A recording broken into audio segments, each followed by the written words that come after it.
Russia संयुक्त राष्ट्र सुरक्षा परिषद का स्थायी सदस्य है। रशिया यूक्रेन युद्ध के बीच मांगें उठी कि रशिया को सुरक्षा परिषद की स्थायी सदस्यता से हटा दिया जाए।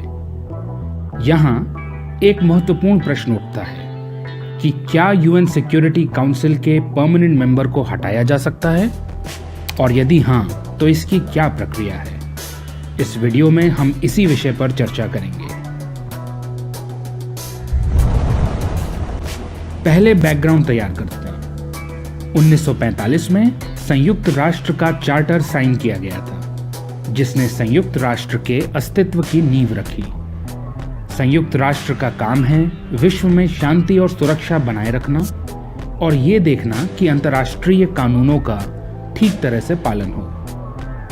संयुक्त राष्ट्र के 6 प्रमुख अंग हैं, जिन्हें आप स्क्रीन पर देख रहे हैं।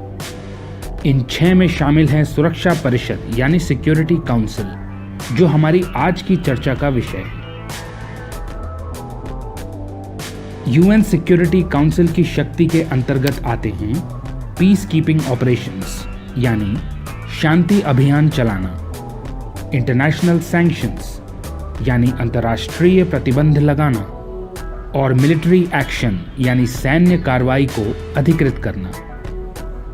इसके अलावा नए सदस्यों को यूएन जनरल असेंबली में शामिल करना हो या फिर यूएन चार्टर में बदलाव करने हो, तब भी सिक्योरिटी काउंसिल का अप्रूवल चाहिए होता है। ये हुआ हमारा पॉइंट नंबर 1 कि यूएन चार्टर का संशोधन करने के लिए सिक्योरिटी काउंसिल का अप्रूवल चाहिए। आगे बढ़ते हैं। यूएन चार्टर के आर्टिकल 23 के तहत सिक्योरिटी काउंसिल के 15 सदस्य होने चाहिए, जिनमें 10 तो अस्थायी यानी नॉन परमानेंट होंगे और 5 स्थायी यानी परमानेंट होंगे। यूएसएसआर, यूएस, यूके, फ्रांस और चाइना सेकेंड वर्ल्ड वॉर के दौरान एलाइज थे और इन्होंने एक्सेस पावर्स को हराया था। इन 5 ने खुद सिक्योरिटी काउंसिल की स्थायी सदस्यता ले ली, जिसके कारण इन्हें परमानेंट 5 या P5 के नाम से जाना गया। परमानेंट 5 के पास किसी भी ठोस प्रस्ताव को ब्लॉक करने की विशेष शक्ति है। इसे वीटो पावर कहा जाता है। यूएन चार्टर में वीटो शब्द का विशेष रूप से उल्लेख नहीं किया गया है, लेकिन आर्टिकल 27 के अनुसार परमानेंट मेंबर्स की सहमति के वोट आवश्यक हैं। इसका मतलब है कि किसी भी परमानेंट मेंबर के नेगेटिव वोट करने पर यानी वीटो करने पर ड्राफ्ट रेजोल्यूशन अडॉप्ट नहीं किया जाएगा, यानी प्रस्ताव ब्लॉक हो जाएगा। यह हुआ हमारा पॉइंट नंबर 2, वीटो शक्ति।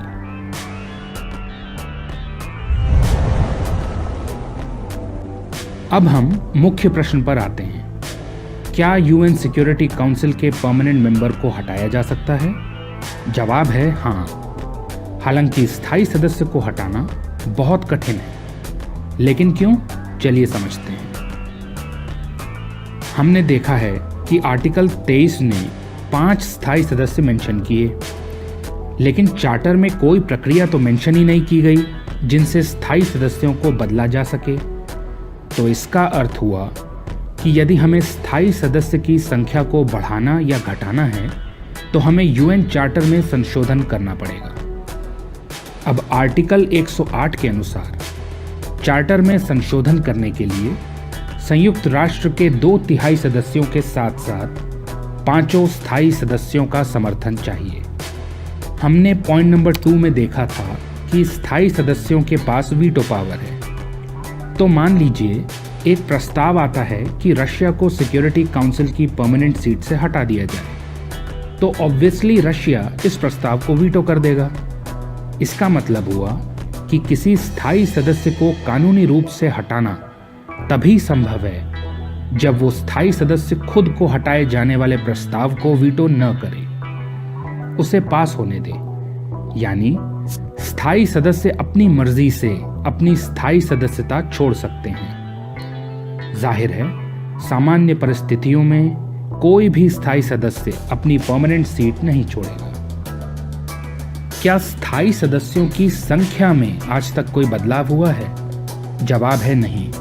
अच्छा, क्या स्थायी सदस्यता में आज तक कोई बदलाव हुआ है? जवाब है हाँ। एक बार फिर चलते हैं यूएन चार्टर के आर्टिकल 23 पर। ध्यान से देखिए, यहां अभी तक रिपब्लिक ऑफ चाइना और यूएसएसआर को स्थायी सदस्य बताया गया है। 1991 में यूएसएसआर यानी सोवियत संघ का विघटन हुआ और इससे 15 स्वतंत्र गणराज्य निकले। इनमें रशियन फेडरेशन यानी रशिया सबसे बड़ा था। इसे सोवियत संघ के उत्तराधिकारी राज्य होने की पहचान मिली। सोवियत संघ के परमाणु हथियार और सोवियत संघ की सिक्योरिटी काउंसिल की स्थायी सदस्यता रशिया ने ले ली। अन्य स्थायी सदस्य नहीं चाहते थे कि परमानेंट मेंबरशिप के टॉपिक पर चर्चा हो, इसीलिए बिना विरोध के उन्होंने यूएसएसआर की स्थायी सदस्यता को आधिकारिक तौर पे रशिया में परिवर्तित होने दिया, वो भी बिना चार्टर में बदलाव किए। अंतर्राष्ट्रीय मान्यता प्राप्त हुई और रशिया आज भी सिक्योरिटी काउंसिल का स्थायी सदस्य है। एक और रोचक मामला है ताइवान का, जिसे आधिकारिक तौर पर रिपब्लिक ऑफ चाइना कहा जाता है। चाइनीज नेशनलिस्ट पार्टी या कुओमिंटांग 1928 से लेकर 1949 तक मेनलैंड चाइना पर नियंत्रण रखती थी। चाइनीज सिविल वॉर में चाइनीज कम्युनिस्ट पार्टी ने रिपब्लिक ऑफ चाइना की कुओमिंटांग के नेतृत्व वाली सरकार को हराया। इसके बाद रिपब्लिक ऑफ चाइना की सरकार मेनलैंड से पीछे हट गई और ताइवान पे सिमट कर रह गई। उधर मेनलैंड पे कम्युनिस्ट्स ने पीपल्स रिपब्लिक ऑफ चाइना की स्थापना की घोषणा कर दी, जो आज तक मौजूद है। 1945 से 1971 तक ताइवान आधारित सरकार का दावा था कि संपूर्ण चाइना उनका है।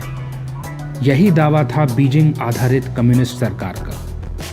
1971 तक चाइना की सिक्योरिटी काउंसिल में स्थायी सदस्यता रिपब्लिक ऑफ चाइना यानी ताइवान आधारित सरकार की थी, लेकिन 1971 में इसमें बड़ा परिवर्तन किया गया और ये स्थायी सदस्यता बीजिंग आधारित कम्युनिस्ट सरकार को दे दी गई। पर यह हुआ कैसे? 1971 में तत्कालीन अमेरिकी राष्ट्रपति रिचर्ड निक्सन ने इस बात को मान्यता दी कि चाइना ताइपेई द्वारा नहीं बल्कि बीजिंग द्वारा शासित है। 1971 में संयुक्त राष्ट्र महासभा में रिजोल्यूशन पास हो गया, जिसके तहत पीपल्स रिपब्लिक ऑफ चाइना को मेनलैंड चाइना का वैध प्रतिनिधि घोषित किया गया। इसने निर्धारित कर दिया कि सिक्योरिटी काउंसिल में स्थायी सदस्यता किसे मिलेगी। ताइवान से स्थायी सदस्यता ले ली गई, जबकि यूएन चार्टर के हिसाब से तो वो आज तक परमानेंट मेंबर है। एक बार फिर सभी बलवान के साथ हो लिए। इससे हम क्या सीख सकते हैं? यदि किसी स्थायी सदस्य की शक्ति कम हो जाए तो उन्हें स्थायी सदस्यता त्यागने पर विवश किया जा सकता है। वो कहते हैं ना, शक्तिशाली ही सही और गलत का निर्धारण करता है। ताकत ही ताकत का सम्मान करती है, जिसकी लाठी उसकी भैंस। आशा करता हूं ये सत्र आपके लिए उपयोगी रहा होगा। आपके समय के लिए धन्यवाद।